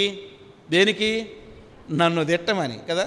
కొన్నిసార్లు నిన్ను తిడతా ఉంటే ఒక నిమిషం ఆలోచించు, ఒకవేళ దేవుడు తిట్టిస్తున్నాడేమో, ఒకవేళ నిన్ను ఎవరైనా కొట్టడానికి వస్తే దేవుడు కొట్టిస్తున్నాడేమో ఆలోచించు. ఒకవేళ నీ మీద నిందేశారంటే ఒకవేళ దేవుడు దాన్ని అనుమతించాడేమో ఆలోచించు. యోసేపుని సొంత అన్నదమ్ములు భయంకరంగా చిత్రహింసలు పెట్టి అసూయతో ద్వేషంతో గుంటలో పడేస్తే, అక్కడి నుంచి పొతీఫర్ ఇంటికి వస్తే పొతీఫర్ భార్య తనని నాశనం చేయాలని ప్రయత్నం చేస్తే, అక్కడి నుండి జైలుకి వెళ్తే జైల్లో ఉన్నోడు సహాయం చేస్తారని చెప్పి మర్చిపోతే, ఆ తర్వాత గుర్తు చేసుకుంటే అక్కడి నుంచి ఆ ఉన్నతమైన పొజిషన్కి వెళితే యోసేపు అంటాడు, నేను శ్రమపడడానికి మనుషులు కారణం కాదు. ఎవరు కారణం? ప్రాణరక్షణకై, దేశ రక్షణకై, అనేకులకు ఆహారం ఇచ్చు నిమిత్తం దేవుడే నన్ను ఇక్కడికి పంపించాడు కదా. మన మీద ఎవడైనా ఒక మాట అంటే వాడిని, వాడి తరాన్ని, వాడి తరతరాలని తిడతాం కదండి. జీవితాంతం వాడినే దెప్పి పొడుస్తూ ఉంటాం, ఏడుస్తూ ఉంటాం. ఈ వ్యక్తి వల్లే నాకు పదవి రాలా, ఈ వ్యక్తి వల్లే నాకు మర్యాద పోయింది, ఈ వ్యక్తి వల్లే నాకు ఘనత పోయింది, ఈ వ్యక్తే. వ్యక్తులు కాదు. ఒక నిజమైన క్రైస్తవ జీవితాన్ని జీవిస్తున్న వాని జీవితంలో ఎదురయ్యే శ్రమ వెనుక దేవుడు ఉంటాడు. బాగా గుర్తుపెట్టుకోవాలి, శ్రమ వెనుక దేవుడు ఉంటాడు. దేవుడు ఉన్నాడు. యోబు శ్రమ వెనక ఎవరున్నారండి? యోబు శ్రమ వెనక ఎవరున్నారు? దేవుడున్నాడు. యోసేపు శ్రమ వెనక, నేను అనడంలా, యోసేపే అన్నాడు, నన్ను దేవుడే పంపించాడు రా బాబు, మీరు ఆ ప్రోగ్రాంలో మీరు ఎలిమెంట్స్ అంతే, మీరు వాడబడ్డారు అంతే. కానీ నన్ను మీకు ముందుగా మీకు కరువు వస్తుందని, మీ కడుపు మాడిద్దని, తినడానికి తిండి ఉండదని, మీరే కాదు దేశ ప్రజలందరూ అల్లాడిపోతారని దేవుడు నన్ను ఏం చేశాడు తెలుసా? మీకు ముందుగా నన్ను ఇక్కడికి పంపించి ఈ స్థాయికి దేవుడు లిఫ్ట్ చేశాడు. అంటే నా శ్రమ వెనక దేవుడున్నాడు, నా ఆశీర్వాదం వెనక దేవుడున్నాడు. నా శ్రమ వెనక దేవుడున్నాడు, నా ఆశీర్వాదంలో కూడా దేవుడున్నాడు, నా మీద వచ్చే నింద వెనక దేవుడున్నాడు, నా శ్రమ నా కష్టం వెనుక, నా రోగం వెనక కూడా దేవుడున్నాడు. దేవుడికి తెలీదా అండి? God knows everything. దేవుడికి అన్నీ తెలుసు. దేవుడు ఎలా చేస్తాడు. ఒక మాట అనుకుందాం, విశ్వాసయాత్రలో పరీక్షలు ఉంటాయి, నెగ్గాలి. 10th అయిపోయిన వాడికి ఇంటర్మీడియట్, ఎవడు పడితే ఆయన ఇంటర్మీడియట్లో జాయిన్ చేసుకుంటారా? 10th అయిపోతున్న వానికి ఇంటర్మీడియట్ అంటే 10th పాస్ అవ్వడం అనేది ఇంటర్మీడియట్కి అర్హత అని గుర్తుపెట్టుకోవాలి. అంటే దేవుడు నాకు పెట్టిన పరీక్షలో నేను నెగ్గినప్పుడే నా ఆత్మీయ స్థాయిలో ఉన్నత స్థాయిని కలిగి ఉండే. ఓకే, గిద్యోన్ దగ్గరికి వద్దాం. గిద్యోన్ గారు ఓకే భక్ష్యాలు అన్నీ తెచ్చి బయట పెట్టాడు, బుగ్గిపాలు అయిపోయినాయి. నమ్మాలి కదండి, నమ్మాలిగా. మరలా అంటాడు, ఇట్లా కాదు, ఓ పని చేద్దాం. ఏంటి ఆ పని అని అంటే, నేనేం చేస్తానంటే గొర్రె బొచ్చు తీసుకొస్తా. ఈ గొర్రె బొచ్చు తీసుకొచ్చి పాళెము అనగా ఓపెన్ ప్లేస్లో మైదానంలో తీసుకొచ్చి పెడతా. ఇప్పుడు ఏం జరగాలంటే నిజంగా దేవుడు మాకు తోడై ఉన్నాడు అనేది అది ఖచ్చితమే అయితే ఓ పని జరగాలి. ఏంటి తెలుసా? మంచు పాళెమంతా కుమ్మరించబడాలి. నేను గొర్రెబొచ్చు ఎక్కడ పెట్టానో ఆ గొర్రెబొచ్చు మీద మాత్రం మంచు పడకూడదు కదా. చాలాసార్లు మన అమాయకత్వాన్ని బట్టి దేవుడు నవ్వుకుంటాడు, కోపడ్డు. మన అమాయకత్వాన్ని బట్టి దేవుడు నవ్వుకుంటాడు, కోపడ్డు. పిల్లలు ఏదన్నా అడిగింది ఇవ్వకపోతే అలుగుతారు కదండి. చిన్నపిల్లలు ఇలా పెట్టేస్తారు తల. దాన్ని చూసి కోపడతావా నవ్వుకుంటావా? నవ్వుకుంటాం. ఎందుకంటే వాని స్థాయికి వానికి అది అలా అర్థమైంది. దానిలో వాడు అలిగాడు, వాడు స్వభావాన్ని అలా ప్రదర్శిస్తావని. దేవుడు కూడా అంతే. దేవుడు కూడా నువ్వు అలిగినప్పుడు, నువ్వు సణిగినప్పుడు, నువ్వు గొణిగినప్పుడు అవి ఇవ్వాలని ఆయనకి తెలుసు, అవి నీకు అవసరమని కూడా ఆయనకు తెలుసు. ఆయన సమయంలో ఆయన ధారాళముగా ఇచ్చువాడు, ఆయన సమయంలో ఆయన ధారాళముగా ఇచ్చేవాడు. అయితే ఆయన ఇవ్వడానికి కొంత టైం తీసుకున్నాడంటే ఆ వెయిటింగ్ టైం వేస్ట్ టైం కాదు, ఆ ఎదురు చూసే సమయం వృధా చేసే సమయం కాదు, అది బ్లెస్డ్ టైం అని గుర్తుపెట్టుకోవాలి. గిద్యోను అయ్యా గొర్రెబొచ్చు తీసుకొచ్చి పాళెంలో పెడతా పాళెమంతా మంచు కురవాలి, కానీ గొర్రెబొచ్చు మీద మాత్రం మంచు కురవకూడదు. ఓకే, బాగుందండి. మంచు వచ్చింది, కురిసింది, పాళెమంతా మంచు కురిసింది, ఆ గొర్రెబొచ్చు ఫ్రెష్గా ఉంది. ఓకే, మరలా ఇలా కాదు ఇంకొక మాట అంటాడు. ఏంటో తెలుసా? ఇంకొకసారి నా మీద కోపడకుండా ఈసారి ఏం జరగాలి అని అంటే గొర్రెబొచ్చు మీద మాత్రమే మంచు కురవాలి, పాళెమంతా మంచు కురవకూడదు. ఆ గొర్రెబొచ్చును తీసి పిండితేనట ఒక పాత్ర నిండా నీళ్ళు వచ్చాయట. దేవుడు అద్భుతకరుడు, ఆయన అద్భుతాలు చేసేటటువంటి దేవుడు. నీ నా జీవితంలో అద్భుతం చేయడం ఆయనకి చిన్న పని, ఆయన కొరకు ఎదురు చూడటమే మనకు పెద్ద పని. నీ నా జీవితంలో శ్రమ నుండి, వేదన నుండి, కరువు నుండి, ఖడ్గు నుండి బయటికి తీయటం ఆయనకి చిన్న పని. It's a మైన్యూర్ thing.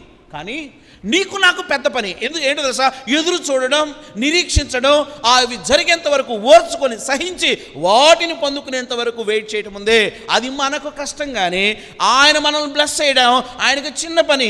ఉద్యోగం నీకు లేకపోవడం నీకు పెద్ద శ్రమ, కానీ నీకు ఉద్యోగం ఇవ్వడం ఆయనకి చిన్న పని. నీకు పెళ్లి చేయడం ఆయనకి చిన్న పని, లేకపోతే నీ పెళ్లి తర్వాత లేదు అది ఒక పెద్ద నీకు హార్డిల్, లేకపోతే రకరకాలుగా నీకు ఉండవచ్చు. అంటే చాలాసార్లు మనకు లేని వాటిని బట్టి దేవుని విషయంలో విశ్వాసాన్ని కోల్పోయి సనిగే వారంగా, గొణిగే వారంగా ఉండ. నీకు ఉద్యోగం ఇవ్వడం చిన్న పని, దానిపైన ఎవడ ఆపినా ఎన్ని అవాంతరాలు ఉన్నా, ఎంత కాంపిటీషన్ ఉన్నా నీకు ఇవ్వాలనుకున్నది నీకే ఇస్తాడు. దేవుని దగ్గర అదొక లక్షణం ఉంటుంది. నీకు ఇది అన్నాడంటే, నీకు ఇది అని రిజర్వ్ చేస్తే అది నీకే ఇస్తాడు, మరి ఎవరికి కూడా అది ఇవ్వడు. గుర్తుపెట్టుకోవాలి. అంటే అర్థం ఏంటంటే దేవుని సన్నిధిలో మనం విశ్వాస యాత్రలో వెళతా ఉన్నప్పుడు పరీక్షలు ఉంటాయి, నెగ్గాలి. చెప్దాం, అందరం కలిసి చెప్దాం. విశ్వాస యాత్రలో పరీక్షలు ఉంటాయి, ఏం చేయాలి? నెగ్గాలి. రెండో దానికి పోదాం. బాగుంది. ఈ గిద్యోను నాయకుడయ్యాడు, పిరికోడు నాయకుడయ్యాడు, బాగానే ఉంది. ఈ గిద్యోను నాయకుడయ్యాడు, బాగానే ఉంది. సరే, శత్రువులు కూడా యుద్ధానికి పోవాలి. ఇప్పుడు అందరినీ ఆయత్తపరిచాడు, ఆయా గోత్రాల వాళ్ళని పిలిపించాడు, మీటింగ్లు పెట్టాడు, గ్రూపులను పెట్టాడు. మొత్తం లెక్కేస్తేనండి వీళ్ళందరూ కూడా యుద్ధానికి పోయి యుద్ధం చేయగలిగిన వాళ్ళు ఇశ్రాయేలీలో కేవలం 32,000 మంది మాత్రమే ఉన్నారు. ఎంతమంది? 32,000 మంది మాత్రమే ఉన్నారు. కానీ మిద్యానీయులు, అమాలేకీలు, తూర్పు దేశపు వారు ఇంకా వాళ్ళందరినీ లెక్క కడితే మిడతల వలె ఉన్నారట. వారు మైదానంలోనికి వచ్చి చూస్తే మిడతల వలె వారి యొక్క ఒంటెలు లేదు యుద్ధానికి వాడే ఆ వాహనాలు ఎలా ఉన్నాయంటే ఇసుక రేణువుల వలె ఉన్నాయి. వాళ్ళ సంఖ్య ఎంతో తెలుసా? నేను రాసుకున్నా, 1,26,000 మంది. శత్రువులు 1,26,000 మంది.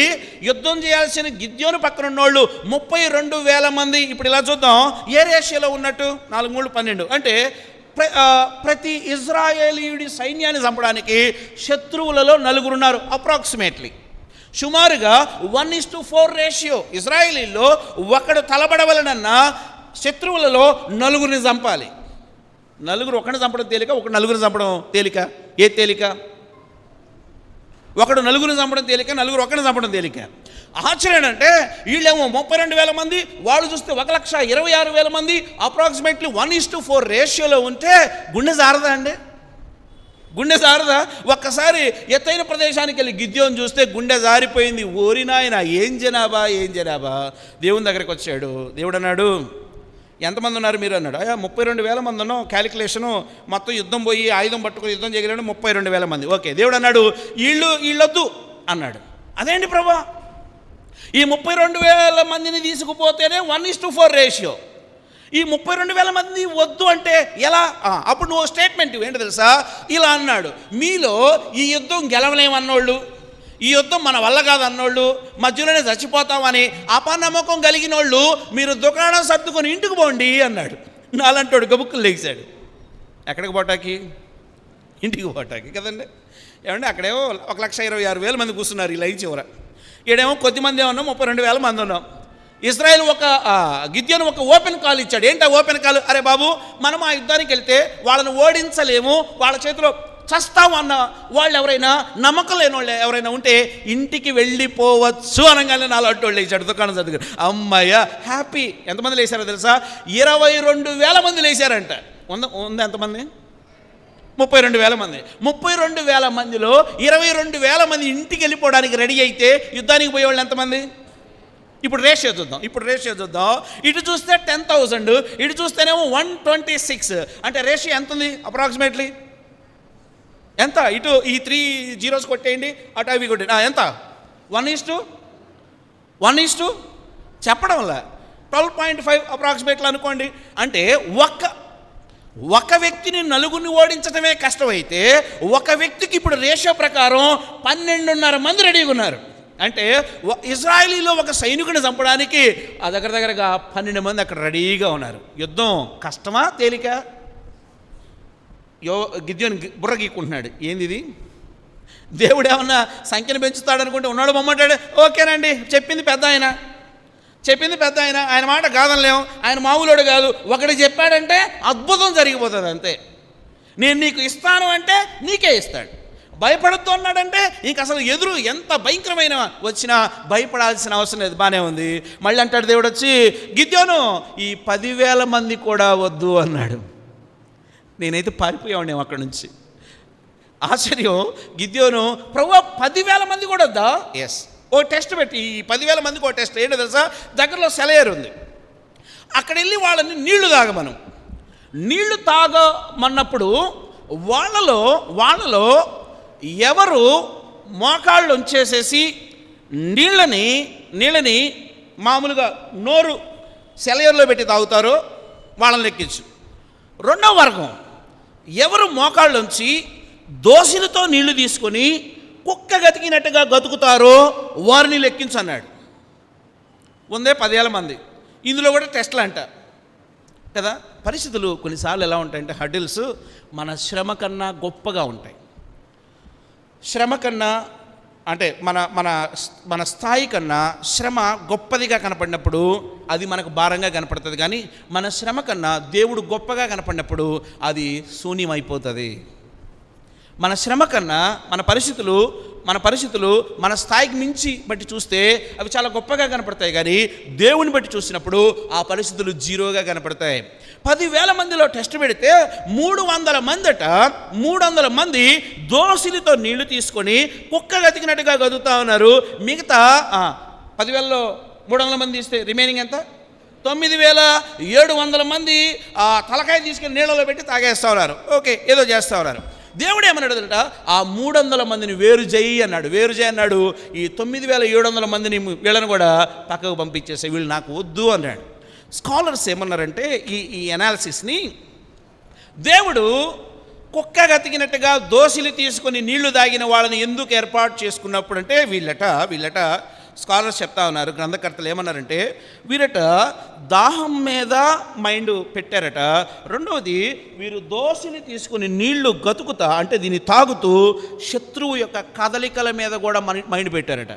కొంతమంది దాహం మీదే మనసు పెట్టి అంటే ఎదురు చూసే పని లేకుండా తలకాయ తీసుకెళ్ళి నీళ్ళలో పెట్టారంట కొంతమంది దోసిలితో నీళ్లు తీసుకుని తాగుతూ ఒక పక్క శత్రువు కదలికను కూడా గమనిస్తూ నీళ్లు తాగారట. అంటే వీళ్ళలో కూడా ఆ ఇంటలెక్చువల్ లెవెల్స్ లేకపోతే ఎవరైతే ఆ దైవికమైన కార్యం ఎడల లక్ష్యము కలిగి ఉంటారో దేవుడు వాళ్ళని ఏర్పాటు చేసుకున్నాడు. ఓకే, ఈ 300 మంది పక్కకు వచ్చేసారు అంటే బాగుంది. యుద్ధం చాలా మంచిగా జరిగే పరిస్థితి ఉంది. అంటే 300 మందితో యుద్ధం చేయాలి.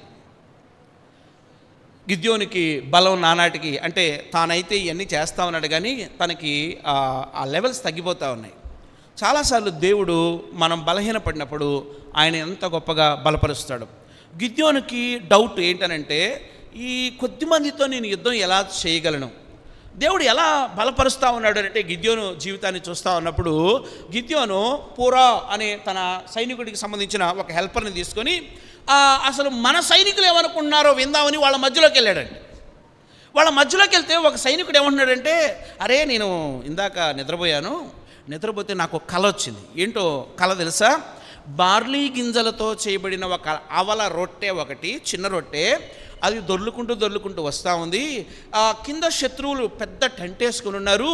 ఇంత చిన్న రొట్టె పైనుండి దొర్లుకుంటూ వచ్చి ఈ ఎంటైర్ టెంట్ని, అందులో ఉన్న వాళ్ళందరినీ నాశనం చేసింది. కాబట్టి దేవుడు మనకి గొప్ప విజయాన్ని ఇవ్వబోతున్నాడని ఒక సైనికుడు ఇంకో సైనికుడితో చెప్పటం ఎవరు విన్నారు? చాలాసార్లు మనకన్నా ఆత్మీయతలో ఎదగని వారి చేత కూడా దేవుడు మనల్ని బలపరుస్తూ ఉంటాడు. చిన్నోళ్ళు మాటని తోసేయకూడదు. ఆత్మీయతలో చిన్నోడు పెద్దోడు ఉండడు, వయసులో చిన్నోళ్ళు పెద్దోళ్ళు ఉంటారు. అలానే చిన్నోళ్ళు అందరూ పెద్దోళ్ళని పక్కన పెట్టి మీరు కూర్చొని నేను చేస్తా అనకూడదు. ఎందుకంటే వారి అనుభవాలు వేరు, నీ అనుభవాలు వేరు. నీకు తలాంతులు ఉండొచ్చు, నువ్వు తలాంతులు ఉండొచ్చు, కానీ స్పీడ్ అవ్వకూడదు, స్లో అవ్వాలి. ఎందుకంటే నీకన్నా పెద్దోళ్ళు, అనుభవం కలిగిన వాళ్ళు ఉన్నప్పుడు కొంత నువ్వు ఆగి వారికి అవకాశం ఇచ్చి నువ్వు తగ్గాలి, వారి అనుభవాన్ని బట్టి ముందుకు తీసుకొని రావాలి. ఇక్కడ ఇద్దరు సైనికులు మాట్లాడుకుంటున్నారు. పురాయి అనే ఒక సైనికుని పక్కన పెట్టుకొని ఆ మధ్యకు వచ్చి గిద్యోను వారిద్దరి మాట వింటున్నాడు. ఒకడంటున్నాడు, ఆ అవల రొట్టె దొర్లుకుంటూ వచ్చి శత్రువుల టెంట్ని నాశనం చేసిందంటే ఇది గ్యారంటీగా యెహోవా ఖడ్గమే, అంటే గిద్యోను చేత దేవుడు గొప్ప కార్యం చేయబోతున్నాడు రా ఈ రాత్రి అని చెప్తా ఉన్నాడు. అంటే నడిపించే నాయకుడికి విశ్వాసం అంటే సన్నగిలినప్పుడు సామాన్యుల చేత కూడా దేవుడు మాట్లాడతాడు. సామాన్యులు కూడా బలపరుస్తారు. చిన్నోడి మాట అయినా పెద్దోడి మాట అయినా వినాలి. నీ మాట నేను విన్నంటే కుదరదు. చిన్నోడైనా, నీకన్నా చిన్నోడు, వయసులో చిన్నోడు, అనుభవంలో చిన్నోడు సలహా ఇవ్వడానికి వచ్చినప్పుడు వినాలి. ఏం చెప్తున్నాడో వినాలి. మంచి చెడు తర్వాత సంగతి. అంటే నువ్వు జడ్జి చేసుకుని బెస్ట్ అనేది చేయడానికి ప్రయత్నం చేయాలి. కానీ వీడు చిన్నోడు, నిన్నగాక మొన్న వచ్చినోడు, ఆత్మీయతలో వీడు అసలు లెక్కలేనోడు, నాకు కదా ఈగో ఎంత ప్రాబ్లం అంటే ఈరోజు పరిచర్యలను చెడగొడుతుంది ఈగోనే.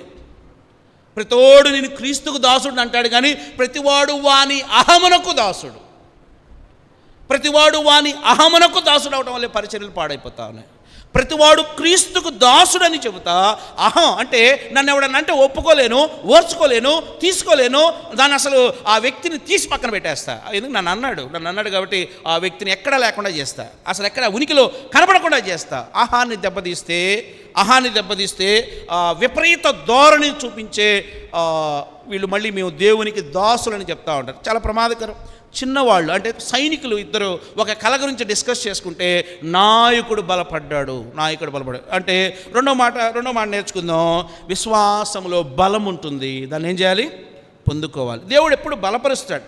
ఆయన ఎంత బాగా బలపరుస్తాడో కీర్తన గ్రంథం 84వ అధ్యాయం రాయబడింది. కీర్తన గ్రంథం 84వ అధ్యాయం 5వ వచనం ఏమని రాయబడింది? కీర్తన గ్రంథం 84వ అధ్యాయం 5వ వచనం. ఆయన ఎంత బాగా బలపరుస్తాడు. నీ వలన బలమునందు మనుష్యులు ధన్యులు. చాలా గొప్ప మాట అండి. దేవుడిచ్చే బలం ఏ భార్య, ఏ భర్త, ఎవరు ఇవ్వలేరు. ఎందుకంటే ఆయన బలం ఉన్నతమైన బలం. ఆయన ఆదరించినట్టు ఎవరు ఆదరించలేరు. ఆయన సలహా ఇచ్చినట్టు ఎవరు సలహా ఇవ్వలేరు. ఒకవేళ నీలో డెఫిషిట్ చూసి నీ భార్య ఈయనకి ఇది తగింది, తిన్న కుదిరింది అంటదేమో. ఒకవేళ భార్యను చూసి భర్త అంటాడు నీ పొగరుబోత్తనానికి ఇది కరెక్టే అంటాడేమో. లేకపోతే పిల్లలేమో మమ్మీ మేము చెప్పిన మాట వినలేదుగా అందుకే ఎట్టయింది ఇలా అంటారేమో. దేవుడు అలా అనడు. దేవుడు ఏమన్నా తెలుసా? ఆయన తన బలాన్ని మనకిస్తాడు. అక్కడ ఇంకో మాట ఉంది, బలము నుండట ఆయన 7వ వచనం చదవండి. ఏముంది అక్కడ? కీర్తన గ్రంథం 84:7. ఏం చేస్తాడంట? బలము నుండి ఎక్కడ తీసుకుపోతాడు? బలాభివృద్ధికి. అంటే ఇక నిన్ను ఎవరూ పెకలించలేరు. నీ విశ్వాసం నుండి, నీ ప్రార్థనా జీవితం నుండి, నీ ఆత్మీయత నుండి ఎవడు టర్న్ చేయలేడు, ఎవడు పెకలించలేడు. అంత స్ట్రాంగ్ రూట్ నీకు దేవుడు ఇస్తాడు. ఆ వేరు తన్నుకొని ఇక ఎవడేం చెప్పినా నా దేవుడు నాకున్నాడనే బలం. అంటే దేవుని వలన బలమునందు మనుషులు ధన్యులు. ఎందుకంటే దేవుడిచ్చిన బలం శక్తిమంది. 2 మాటలు చూసాం. ఒకటి, విశ్వాసంలో పరీక్షలు ఉంటాయి, ఏం చేయాలి? నెగ్గాలి. రెండవది, విశ్వాసంలో బలం ఉంటుంది, ఏం చేయాలి? పొందుకోవాలి. మూడవది, విశ్వాసంలో జయం ఉంటుంది, సాధించాలి. మళ్ళీ వెనక్కి వచ్చేద్దాం. 300 మందిని ఏర్పాటు చేసుకున్నాడు గిద్యోను. 300 మందిని ఎలా వాడాలి? ఎలా వాడాలంటే దేవుడు ప్రతి చిన్న విషయాన్ని కూడా గైడ్ చేస్తా ఉన్నాడు. గిద్యోను 300 కుండలు ఆర్డర్ చెప్పాడు. ఎన్ని కుండలండి? 300 దివిటీలు ఆర్డర్ చెప్పాడు. 300 కొమ్ము బోర్లు ఆర్డర్ చెప్పాడు. ఆర్డర్ చెప్పి దేవుడు గైడ్ చేస్తూ ఉంటే వాటి ప్రకారం ఇందులో అసలు యుద్ధానికి పనికి వచ్చేది ఏమన్నా ఉందా?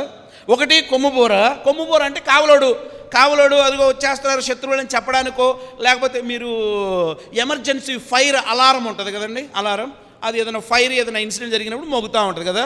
సో కొమ్ముబోర అంటే ఇది యుద్ధానికి పనికి వచ్చేది కాదు, అలర్ట్ చేసేది. రెండవది దివిటి అంటే వారు రాత్రిపూట ఉన్నారు, దారి చూపించడానికి దివిటి ఉపయోగపడుతుంది. 3 కుండ ఏమైనా యుద్ధానికి ఎవడన్నా తీసుకుపోతాడా? ఈ యుద్ధం చాలా విచిత్రమైన యుద్ధం. నా జీవితాల్లో కూడా విచిత్రమైన యుద్ధాలు మన చేత చేపిస్తాడు. ఎలా అంటే అద్భుతం. బాగానే ఉంది. ఈ 300 మందిని 3 గుంపులు చేశారు. 100 మందికి 100 కుండలు, 100 కొమ్ముబోరలు, 100 దివిటీలు, ముగ్గురు మూడుగా చేసి మీకు ఫిజిక్స్లో సౌండ్, ధ్వనిలో రెసొనెన్స్, అంతేనా? కరెక్ట్ చెప్పినా? ఏమంటారు దాన్ని? అనునాదం. మీరు రైల్వే ట్రాక్ పక్కన ఇల్లు కట్టుకొని ఉంటే రైలు పోతూ ఉంటే ఇంట్లో ఉన్న సామాను ఎగురుతూ ఉంటాయి కదండి. ఇంట్లో ఉన్న సామాను అలా కదులుతూ ఉంటాయి. అంటే ఏదైనా హెవీ లోడ్తో ఉన్న బండి వెళ్తూ ఉన్నప్పుడు దాని ఇంపాక్ట్ అనేది, సౌండ్ అనేది ఇంట్లో ఉన్న వస్తువులను కదిలిస్తూ ఉంటుంది. దేవుడు ఇక్కడ ఫిజిక్స్ను వాడాడు. అద్భుతమైన ఫిజిక్స్. ఏంటో తెలుసా? ఈ 300 మంది 100 మంది చొప్పున ఏం చేయాలంటే వీళ్ళు ఏకకాలంలో చేయాల్సిన పని ఉంది. ఒకటి, వీరి చేతిలో ఉన్న కుండని పగలగొట్టాలి. రెండవది, వీరి చేతిలో ఉన్న దివిటీల్ని ఒకే చోట ఉంచకూడదు, ఇలా ఊపాలి. మూడవదిగా కొమ్ముబోర వీరందరూ ఏకకాలంలో ఎలుగెత్తి ఊదాలి. అసలు ఇదేం యుద్ధం? విచిత్రమైన యుద్ధం. కానీ ఇది యుద్ధం. ఎలాంటి యుద్ధం తెలుసా? దేవుడే కల్పించుకొని చేస్తున్న యుద్ధం. సరే, ఇది ఇక్కడ వీళ్ళ సిచ్యువేషన్ ఇది. 300 మంది, 300 కుండలు, 300 కొమ్ముబోర్లు, 300, ఓకే బాగానే ఉంది. వీళ్ళందరూ కూడా ఏం చేస్తారంటే 3 గుంపులుగా విడిపోయి శత్రువుల యొక్క ప్లేస్ని కొంచెం కవర్ చేస్తా వాళ్ళ చేతుల్లో ఉన్న కొమ్ముబోరని గట్టిగా ఊదుతా. ఏమండి, బాగా నిద్రపోతా ఉన్నప్పుడు పిల్లోడు తిరణాల్లో కొనుక్కున్న పీక తీసుకొస్తాడు, బొయ్ అంటాడు కదా, గుండె పగులుద్ది ఒక్కసారిగా. వాడు తిరణాల్లో ఏడో కొనుక్కుంటాడు పీక, కరెక్ట్గా నిద్రపోయే టయానికి చెవి దగ్గర కొంచెం బుయ్యి అని అవుతాడు, గుండె జల్లు అంటుంది కదా. ఇప్పుడు అదే పరిస్థితి. వాళ్ళేంటి, అక్కడున్న అమాలేకీలు లేకపోతే వీళ్ళంతరా 32,000 మంది వీళ్ళని జయించిన పెద్ద విషయం కాదు, హ్యాపీగా రెస్ట్ తీసుకోండి అని వాళ్ళు ఆ నదీ తీర మైదానంలో బాగా తిని నిద్రపోతూ ఉన్నారు. ఇక్కడ జరుగుతున్నది వాళ్ళకి అర్థం కాల. ఆశ్చర్యం ఏంటంటే ఈ యుద్ధం ఒక విచిత్రమైన యుద్ధం. అది సృష్టిలో లేకపోతే ఎక్కడా కూడా ఇలాంటి యుద్ధం బహుశా జరిగి ఉండదు. ఎంత విచిత్రమైన యుద్ధం అంటే వీరు కొమ్ముబోర తీసుకుని పెద్దగా కేకలేయాలి. ఒక్కసారిన వాళ్ళు ఉదుటం లేచి పడ్డారు. లేచి ఏం జరుగుతుందా అని చూస్తూ ఉంటే ఈ దివిటీలు వీళ్ళు ఏం చేశారంటే టార్చ్ లైట్ పెట్టుకుంటే ప్రేతాత్మలా కనపడతాం కదండి. ఇదే టార్చ్ లైట్ని ఇలా ఊపుతూ ఉంటే జనరల్గా ఇలా పట్టుకుంటే సంఖ్య అర్థమవుద్ది, ఎన్ని రోస్ ఎన్ని కాలమ్స్ ఉన్నాయో అర్థమవుతుంది. కానీ వీళ్ళు దీన్ని ఏం చేస్తామనంటే దాన్ని అటు ఇటు ఊపడం వల్ల గ్రేట్ కన్ఫ్యూషన్. మూడవదిగా కుండలన్నీ కూడా వీళ్ళు టపటప పరిగెడతా ఉంటే వీళ్ళు చేస్తే వాళ్ళకి ఎలా కనపడింది, వాళ్ళు ఎలా దాన్ని అర్థం చేసుకున్నారంటే, ఒకటి వీళ్ళు కుండలను పగలగొట్టే శబ్దం వాళ్ళకి గుర్రపు డెక్కల శబ్దం లాగా వినపడతా ఉంది. అంటే వచ్చారా బాబు, పడ్డారు మీద అని ఆ చీకట్లో వాళ్ళు ఒక్కసారిగా ఊదుటను లేచి కంగారు పడుతూ ఉన్నారు. రెండవదిగా ఈ కొమ్ముబోర అక్కడ యెహోవా ఖడ్గమే గిద్యోను ఖడ్గమని కేకేస్తూ ఉన్నారు. అంటే యుద్ధం అయిన తర్వాత పెట్టాల్సిన ఆర్తనాదాలు వాళ్ళు యుద్ధం ముందే పెడతా ఉన్నారు. అంటే విజయం సాధించినట్లుగా కేకలేస్తా కొమ్ముబోర ఊతా జయధ్వనిని వినిపిస్తూ ఉంటే వీళ్ళకి కన్ఫ్యూజన్ ఏంటనంటే, ఒకటి ఆ కుండల పగలగొట్టినప్పుడు వచ్చిన శబ్దం, రెండు వీళ్ళ దివిటిని ఊపుతున్నప్పుడు ఆ బ్లేజింగ్, అంటే అదంతా చాలా కన్ఫ్యూజన్గా ఉంది. మూడవదిగా ఆ కొమ్ముబోర. ఆశ్చర్యం ఏంటంటే వాళ్ళలో వాళ్ళే శత్రువులు మన మీద పడ్డారని ఒకళ్ళనొకళ్ళు చంపుకోవడం మొదలుపెట్టారంట. అంటే దేవుడు ఏ డీజే సౌండ్లో వాళ్ళకి వినిపించాడో తెలియదు, కానీ ఈ సౌండ్ని రెట్టింపు. కొండ పగలు కొడితే ఎంత సౌండ్ వచ్చిందండి? ఎంత వచ్చింది మహా అయితే? ఇంటికి వెళ్ళి కొండ ఏదంటే ఇసరి కింద అయ్యండి, మళ్ళీ వచ్చే వారం మాట్లాడుకుందాం దాని గురించి కదా. 300 కొండల పక్కన పెద్ద సౌండ్. కానీ ఈ సౌండ్ని దేవుడు ఎంతగా మార్చాడంటే ఆయన అద్భుతమైన ఫిజిక్స్. ఆయన వాడి శత్రువులు వారే లేచి చీకటిలో ఎవడు చంపుతున్నాడో అర్థం కాక, ఎవడి మీద ఎవడు పడుతున్నాడో అర్థం కాక వారిని నాశనం చేసుకొని కొంతమంది తప్పించుకొని పోతున్న వాళ్ళని ఈ 300 మంది ఉన్నారుగా, రౌండ్ వేసుకున్నారుగా, రండి అన్నట్టుగా వాడి పేకు వేయడం, పక్కన రండి అని పిలవడం, చంపడం. ఎంత ఈజీ అయిపోయిందో. అక్కడ ఇద్దరున్నారు, యెజ్రేలు, ఇంకొకటి ఎవడో ఉంటాడు, శత్రువు రాజులు. ఒకడైతే అక్కడే చంపి ఇంకొకని విజయానికి కేతనంగా వాడి తలను తీసుకొని చూపిస్తారు. ఈ దేని తెలియజేస్తూ ఉందంటే నీ నా జీవితాల్లో జయం ఉంది, ఫెయిత్లో, విశ్వాసంలో జయం ఉంది, సాధించాలి చివరి వరకు నీ విశ్వాసం. ఈ మూడిటికి సాదృశ్యం ఏంటో చెప్పి నేను ముగించేస్తా, నా సమయం అయిపోయింది. ఒకటి, ఈ కొమ్ముబూర అంటే అర్థం ఏంటంటే ఈ కాలంలో నువ్వు ఎవడి మీదకి వెళ్ళాలి యుద్ధం, వెళ్ళవసలా, ఏ కుండ పగలగొట్టవసలా, ఏం చేయవసలా. ఈ కుండ పగలగొట్టడం అనేది దేనికి సాదృశ్యంగా ఉందంటే నీ నా పాపపు జీవితాన్ని బ్రద్దలు చేయాలి. అడుగు బొడుగు కదండి, ఉండదా? అడుగు బొడుగు, మీరు అన్నమంతా తిన్న తర్వాత అడుగున ఎంతో కొంత అదుక్కున్నట్టు, అంటే సంపూర్ణంగా కడగబడ్డామని చెప్పిన తర్వాత కూడా ఈ హృదయం అనే కుండలో మస్టు మాలిన్యం ఉంటుంది. ఆ కుండని, హృదయం అనే కుండను దేవుని సన్నిధి తీసుకొచ్చి ఏం చేయాలి? బ్రద్దలు చేయాలి. ఇది మొదటి పని. రెండవదిగా కొమ్ముబూర అంటే ఎలుగెత్తి ప్రార్థించటం. అంటే నీ నా పరిస్థితుల్లో, నీ నా విశ్వాస యాత్రలో ఎదురయ్యే ప్రతి పరిస్థితిని అధిగమించాలంటే ప్రార్థన లేకుండా అసాధ్యం. ప్రార్థన లేకుండా నీ శ్రమ పోవడం అసాధ్యం. ప్రార్థన లేకుండా నువ్వు ఆశీర్వదించబడడం అసాధ్యం. ప్రార్థన లేకుండా క్రైస్తవ జీవితాన్ని ఊహించుకోవడం అసాధ్యం. అంటే క్రైస్తవుడిని, ప్రార్థనని ఎవడు వేరు చేయలేరు. ప్రార్థన అంటే క్రైస్తవుడు అంటే ప్రార్థన కదా. కొమ్ముబూర అంటే ఉదయకాల సమయంలో ఆయన సన్నిధిలో ఎలుగెత్తి ప్రార్థన చేయటం. పొద్దున్నే లేచి ఎంతమంది ప్రార్థన చేసి వచ్చారు ఇక్కడికి అని అన్నాను అనుకోండి, అనలే కదా.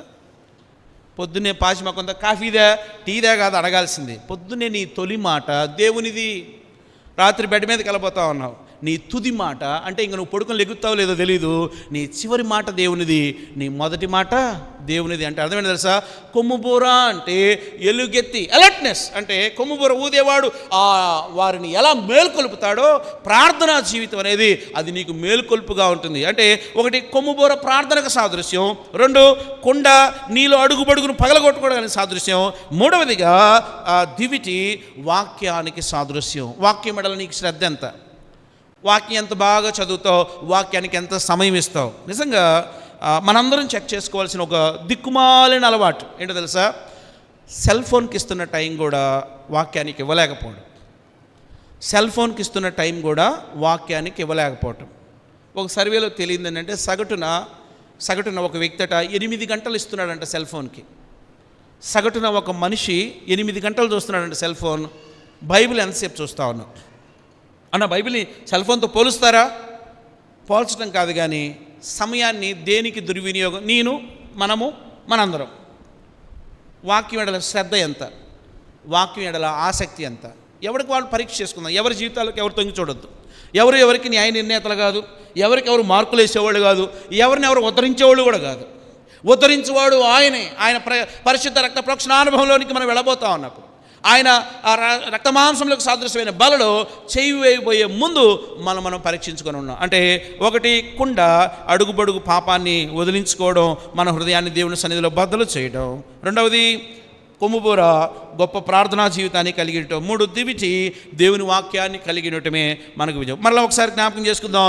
విశ్వాసములో పరీక్షలు ఉంటాయి, ఏం చేయాలి? నెగ్గాలి. రెండు, విశ్వాసంలో బలం ఉంటుంది, ఏం చేయాలి? పొందుకోవాలి. మూడవది విశ్వాసంలో జయం ఉంటుంది, ఏం చేయాలి? సాధించాలి. గిద్యోను చేత, పిరికివాడైన గిద్యోను, యెహోవా ఖడ్గమే గిద్యోను ఖడ్గం అంటే అర్థం ఏంటంటే ఆ యొక్క సామాన్యుడి చేత అసామాన్యమైన పనులు చేశాడు సర్వోన్నతుడైన దేవుడు.